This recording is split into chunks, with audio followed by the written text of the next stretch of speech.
Welcome back to Big Gold Belt Media. I am Damien G with a review here for the channel of The Lord of the Rings, The Battle of Rohirrim, scheduled to be released on December 13th, only in theaters, starring Brian Cox, Gaia Wise, Miranda Otto, Luke Pasqualino, and I will tell you off the top, this is a beautifully animated film. I will not be spoiling anything. This is a non-spoiler review.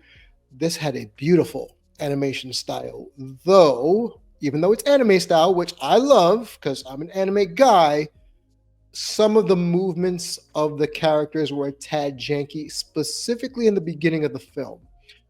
And if you watch this film, I want you to keep an eye out for it in maybe the first third. The characters are modeled beautifully, but at certain points, movements a little off. That was just me. Maybe I'm just seeing things, but I want y'all to tell me when you see this film. So aside from that, the story of this film, because it falls in the Lord of the Rings universe. I've never seen one Lord of the Rings, so I'm glad I went into this blind, right? I know of Middle-earth, I know of the Lord of the Rings, but I have never subjected myself to sit down and watch the trilogy or even The Hobbit. I believe I saw the animated Hobbit tale many a year ago, the animated one. But this takes place about 183 years prior to the Lord of the Rings trilogy. And this story circles around basically Helm Hammerhand and his daughter, Héra, which is, I actually have a thing with that name. I actually like that name. Héra is a good name. Anyway, I digress. So this is basically a family story about coming into your own, finding your own voice. But there's also wartime themes with this. So if you like battles, and if you saw my Gladiator 2 review here on the channel, you know I like a good battle scene. So there are some good wars going on here between the Hammerhand family and the Dulendings. I believe that's how you pronounce it. Please don't kill me. I try to get this on YouTube to get it pronounced perfectly or properly. So please don't skewer me in the comments. Here's what I think also about this movie. This would have been a great standalone movie, and I would have enjoyed it. I would have enjoyed this movie, even if it had no connection to the Lord of the Rings. If anything, I feel like having the Lord of the Rings moniker attached to it, it's kind of an albatross.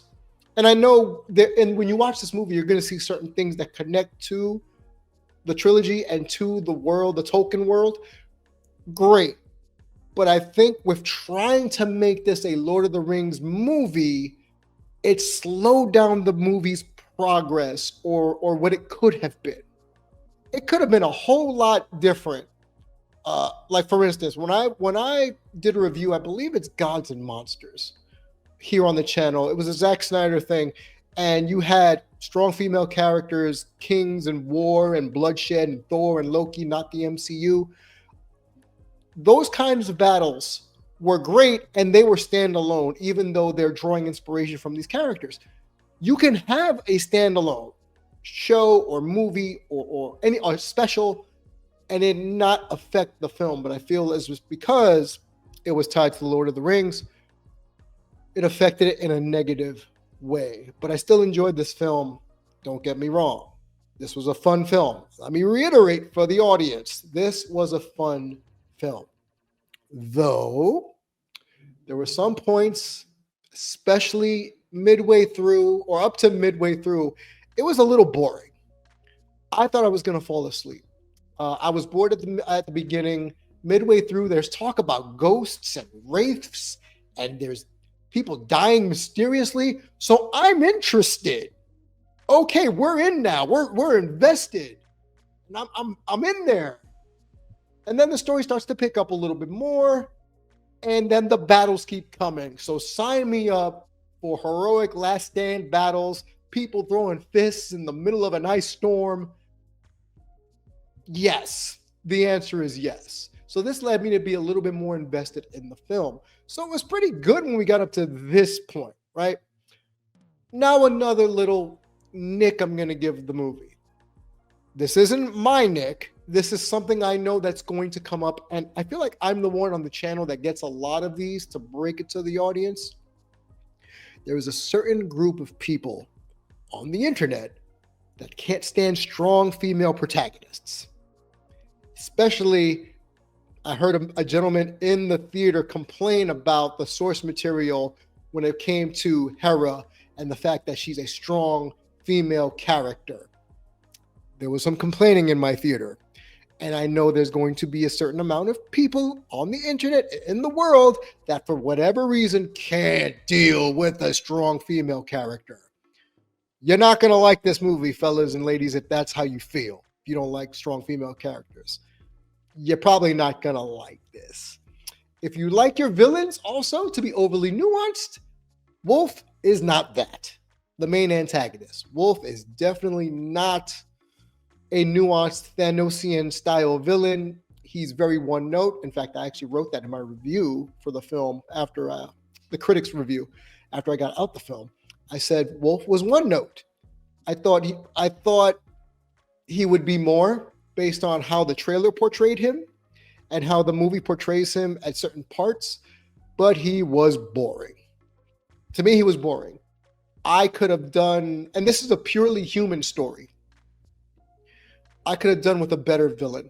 If anything, his lieutenant in this film was a more intriguing character. And yes, I understand some people don't like nuanced villains. They don't like villains that make you question things. You want a bad guy to be a bad guy sometime, and that's what you get from Wulf. But his right-hand man, if you watch this movie, you're going to say, oh, this guy, he's a little bit more nuanced.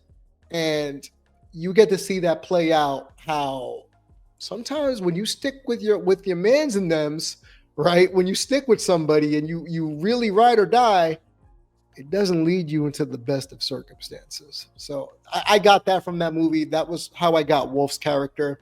It's very conniving, very one note, very single-minded. And hey, that's good for certain villains. I'm okay with that. Revenge is a dish best served cold.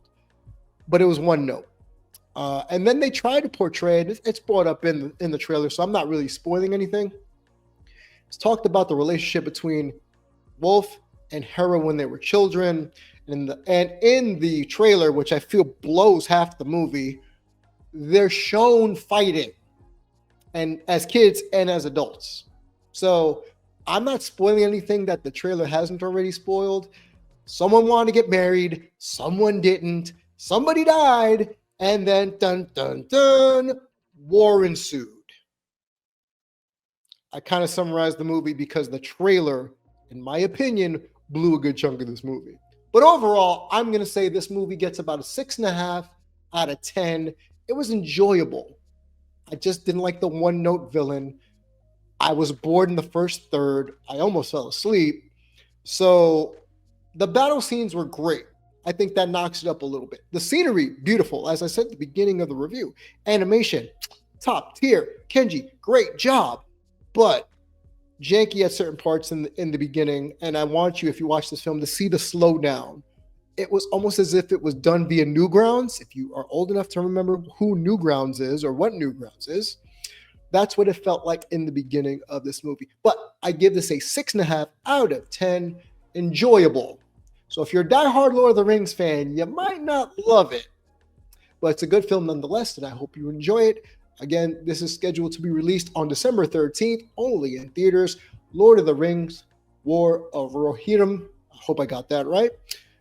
December 13th, starring Brian Cox, Gaia Wise, and Miranda Otto. Let me know in the comments down below, did you like this film? Are you excited about this film?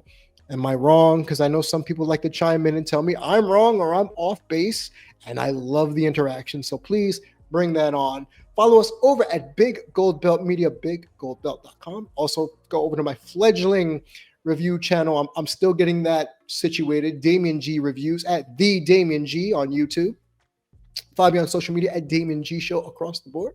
And again, find the network at Big Gold Belt Media, biggoldbelt.com, your one-stop shop for all things entertainment. Like, share, subscribe, and I will catch you on the next video. Be safe and be well. Reprises.